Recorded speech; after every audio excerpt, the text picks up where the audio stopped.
Je vais vous donner la possibilité d'écouter un extrait qui dure 15 minutes quand même, qui est tiré d'un documentaire sur une interview de John Perkins. John Perkins qui se qualifie lui-même, ou qui se qualifiait, de tueur à gages économique. Il a écrit un livre qui s'appelle Confession d'un tueur à gages économique. Donc voici un extrait où on l'entend, il explique, c'est traduit en français bien entendu, de ce à quoi consistait sa fonction, si on peut dire ça comme ça. Nous, assassins économiques, sommes les réels responsables dans la création du premier véritable empire global, et nous travaillons de nombreuses façons différentes.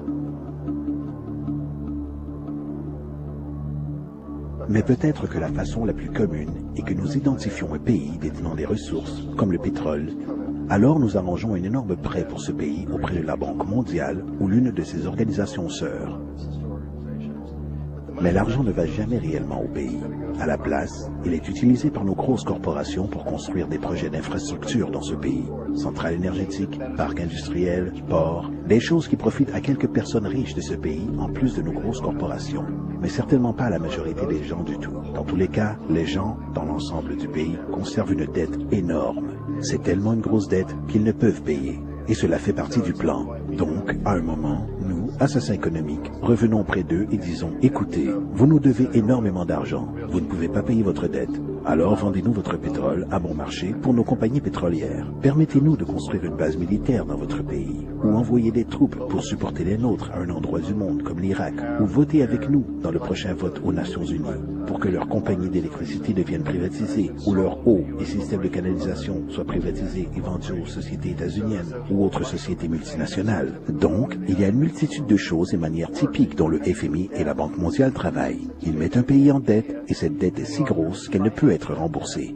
Après quoi, elle offre de financer à nouveau cette dette et se faire payer plus d'intérêts. Et vous demandez ce quiproquo, que vous appelez conditionnalité, terme du FMI désignant certaines exigences ou bonne administration, ce qui signifie qu'ils doivent vendre leurs ressources, incluant plusieurs de leurs services sociaux, leurs sociétés de maintenance, leur système scolaire, parfois leur système pénal, leur système d'assurance à des sociétés étrangères.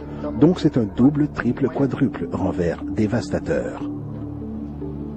Le besoin d'un tueur à gages économique est né au début des années 50, alors que Mossadegh venait d'être élu démocratiquement en Iran. Il était considéré comme l'espoir pour la démocratie dans le Moyen-Orient et considéré comme l'homme de l'année selon le Time Magazine. Une chose qu'il a apportée et fini par appliquer était que les compagnies pétrolières étrangères devaient payer le peuple iranien bien plus pour leur pétrole qu'elles ne le faisaient et que les Iraniens devaient profiter de leur propre pétrole. Politique étrange. Nous n'avons pas aimé cela, bien sûr.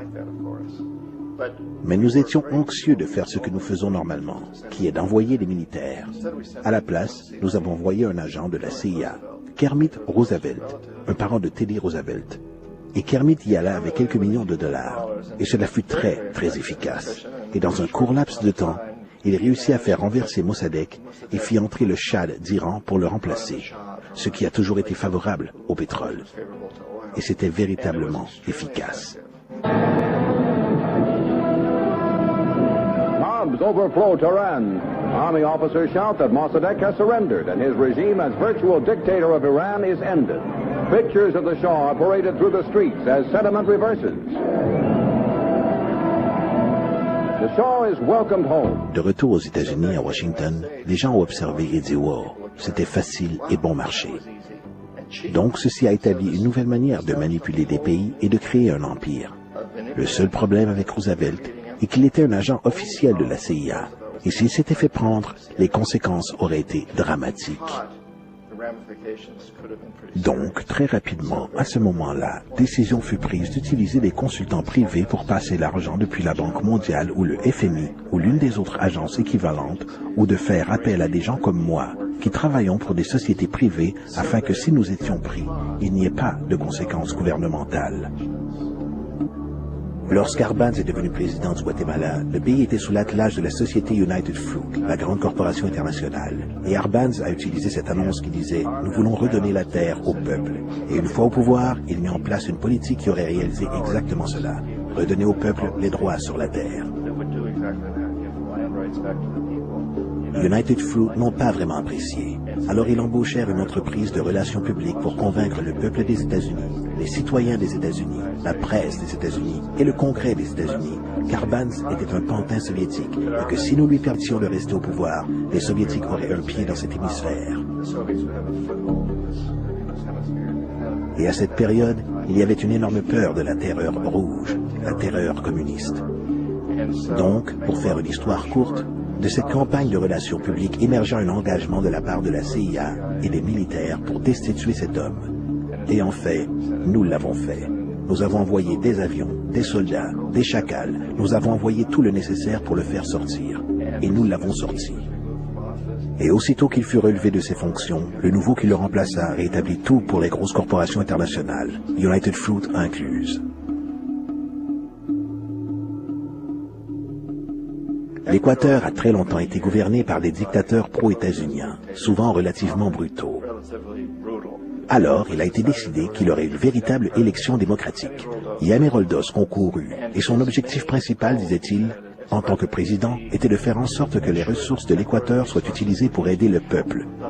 Il gagna, de très loin, avec plus de voix que n'importe qui n'ait jamais eu en Équateur. Et il commença à appliquer ses politiques pour s'assurer que les profits du pétrole soient là pour aider le peuple. Eh bien, nous ne l'avons pas apprécié aux États-Unis. J'ai été envoyé comme l'un des assassins économiques pour changer Roldos, pour le corrompre, pour le rapprocher, pour lui faire savoir, vous savez, tu peux devenir très riche si toi et ta famille jouez selon nos règles. Mais si vous continuez à appliquer cette politique que vous avez promis, vous allez partir. Il n'a rien voulu savoir. Il a été assassiné. Aussitôt que l'avion s'écrasa, toute la zone a été bouclée. Les seules personnes autorisées étaient les militaires américains d'une base proche et quelques militaires équatoriens. Quand une investigation fut lancée, 2 témoins clés moururent dans un accident de voiture avant d'avoir une chance de témoigner. Un tas de choses très étranges se sont passées autour de l'assassinat de Yameroldos. Je n'avais, comme la plupart des gens qui ont observé le cas, absolument aucun doute qu'il s'agissait d'un assassinat.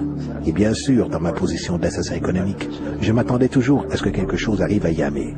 Que ce soit un coup d'État ou un assassinat, je n'étais pas sûr, car il ne se laissait pas corrompre, et il ne se serait jamais permis d'être corrompu de la manière que nous le voulions. Omar Torrijos, le président du Panama, était l'une de mes personnes favorites. Je l'appréciais énormément. Il était très charismatique, c'était un type qui voulait vraiment aider son pays. Et quand j'ai essayé de l'acheter ou de le corrompre, il dit « Écoute John », il m'appelait Juanito. Il dit « Écoute Juanito, je n'ai pas besoin d'argent. Ce que j'ai réellement besoin, c'est que mon pays soit traité décemment. J'ai besoin que les États-Unis paient la dette qu'ils doivent à mon peuple pour tous les dégâts que vous avez causés ici. J'ai besoin d'être dans une position où je puisse aider les autres pays latino-américains à gagner leur indépendance et d'être libérés de cette terrible présence venant du Nord. Vous nous exploitez terriblement. J'ai besoin que le canal du Panama revienne dans les mains du peuple panaméen. C'est tout ce que je veux. Donc laissez-moi tranquille. N'essaie pas de m'acheter. On était en 1981 et en mai, Yameroldos se faisait assassiner. Et Omar était parfaitement au courant de cela. Torrijos rassembla sa famille et dit « Je suis probablement le prochain. Mais ça ne fait rien, car j'ai réalisé ce pourquoi je suis venu ici. J'ai renégocié le canal. Le canal sera désormais entre nos mains. Nous avons fini de négocier le traité avec Jimmy Carter. » En juin de la même année, 2 mois plus tard, il s'écrasa aussi dans un accident d'avion, qui, il n'y a aucun doute, fut exécuté par les chacals commandités par la CIA. Une énorme quantité de preuves, dont celle d'un agent de sécurité de Torrijos, lui donna au dernier moment, alors qu'il montait dans l'avion, un magnétophone. Un petit magnétophone qui contenait une bombe. C'est intéressant pour moi à quel point ce système a continué presque de la même manière pendant des années et des années, hormis que les assassins économiques soient devenus de plus en plus au point. Puis, nous avons fait face à très récemment ce qui s'est passé au Venezuela. En 1998, Hugo Chavez se fait élire président, succédant à une longue lignée de présidents qui ont été très corrompus et qui ont littéralement détruit l'économie du pays. Et Chavez fut élu au milieu de tout cela. Chavez se dressa face aux États-Unis et il le fit principalement en demandant que le pétrole vénézuélien soit utilisé pour aider le peuple vénézuélien. Eh bien, nous n'avons pas aimé cela aux États-Unis. Alors, en 2002, un coup d'État fut arrangé. Il n'y a pas de doute pour moi ni pour la plupart des gens que la CIA était derrière ce coup. La manière dont ce coup a été fomenté était très caractéristique de ce que Kermit Roosevelt a fait en Iran. De payer des gens pour sortir dans la rue, pour troubler, pour protester, pour dire que Chavez était très impopulaire. Vous savez, si vous faites appel à quelques milliers de personnes pour faire cela, la télévision peut donner l'impression qu'il s'agit de tout le pays, et les choses commencent à bourgeonner. Excepté que dans le cas de Chavez, il a été assez intelligent, et le peuple était si fortement pour lui qu'ils l'ont surmonté. Ce qui fut un moment phénoménal dans l'histoire de l'Amérique latine. L'Irak, effectivement, est l'exemple parfait de la façon dont le système entier fonctionne. Donc, nous, assassins économiques, sommes la première ligne de défense. Nous entrons, nous essayons de corrompre les gouvernements et de les faire accepter des prêts énormes qui sont alors utilisés comme moyen de les posséder littéralement. Si nous échouons, comme j'ai échoué au Panama avec Omar Torrijos et en Équateur avec Yamer Roldos, des gens qui ont refusé d'être corrompus, alors la seconde ligne de défense est d'envoyer les chacals. Et soit les chacals renversent le gouvernement, soit ils l'assassinent. Et une fois que c'est arrivé et qu'un nouveau gouvernement est mis en place, il sera au garde à vous, car le nouveau président sait ce qu'il arrivera s'il s'en écarte. Dans le cas de l'Irak, ces deux moyens ont échoué. Les assassins économiques n'ont pas été capables de percer Saddam Hussein. Nous avons essayé avec acharnement. Nous avons essayé de lui faire accepter des marchés très similaires à ce que la famille princière saoudienne a accepté en Arabie Saoudite. Mais il n'accepta pas. Et donc, les chacals ont débarqué pour l'arracher. Ils n'ont pas réussi. Sa sécurité était très bonne. Après tout, il a, à un moment, travaillé pour la CIA. Il avait été embauché pour assassiner un ancien président d'Irak et a échoué. Mais il connaissait le système. Donc, en 91, nous avons envoyé les troupes et nous avons détruit la défense irakienne. Puis, nous avons présumé à ce moment que Saddam Hussein se dévoilerait. Nous aurions pu bien sûr le soutirer à ce moment, mais nous ne le voulions pas. Il est le genre d'homme fort que nous aimons. Il contrôle son peuple. Nous pensions qu'il contrôlerait les Kurdes et qu'il garderait les Iraniens dans leurs frontières et continuerait à extraire du pétrole pour nous, et qu'une fois après avoir détruit son armée, qu'il se dévoilerait. Donc les assassins économiques y retournèrent dans les années 90, sans succès. S'ils avaient réussi, ils seraient encore au pouvoir du pays. Nous lui aurions vendu tous les avions de combat qu'il voulait, et tout ce qu'il voulait. Mais ils n'y arrivèrent pas. Ils échouèrent. Les chacals n'arrivèrent pas à le récupérer à nouveau. Alors nous y avons envoyé l'armée. Encore une fois, et cette fois, nous avons fait la totale. Et l'avons retiré. Et par la même occasion, avons créé pour nous-mêmes quelques affaires de construction très lucratives pour reconstruire le pays que nous avions réellement détruit. Ce qui est une véritable affaire pour qui détiennent des sociétés en bâtiment. De grosses. Donc, l'Irak montre les trois étapes.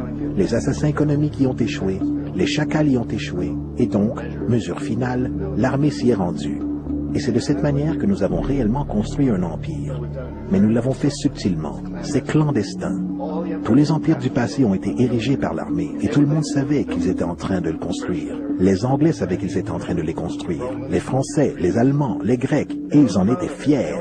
Ils avaient toujours quelques excuses telles que propager la civilisation, propager une religion, quelque chose comme cela. Mais ils savaient qu'ils étaient en train de le faire. Pas nous. La majorité de la population aux États-Unis n'a aucune idée que nous vivons pour le bénéfice de l'empire clandestin. Qu'aujourd'hui, il y a plus d'esclavage dans le monde que jamais auparavant. Donc vous devez vous poser la question. Eh bien, si c'est un empire, alors qui est l'empereur? Manifestement, nos présidents des États-Unis ne sont pas les empereurs. Un empereur est quelqu'un qui n'est pas élu, ne remplit pas de mandat et ne rend de compte à personne essentiellement. Donc, vous ne pouvez pas étiqueter nos présidents de cette façon. Mais nous avons ce que je considère être l'équivalent d'un empereur. Et c'est ce que j'appelle la corporatocratie. La corporatocratie est ce groupe d'individus qui administrent nos plus grosses corporations, et ils agissent réellement comme les empereurs de cet empire. Ils contrôlent nos médias, soit par la possession directe ou par la publicité. Ils contrôlent la plupart de nos politiciens car ils financent leurs campagnes, soit au travers de corporations ou des contributions personnelles qui émergent des corporations. Ils ne sont pas élus, ils ne remplissent pas un mandat, ils ne rendent de compte à personne. Et au sommet de cette corporatocratie, vous ne pouvez distinguer si la personne travaille pour une société privée ou le gouvernement, car ils font toujours un mouvement de va-et-vient.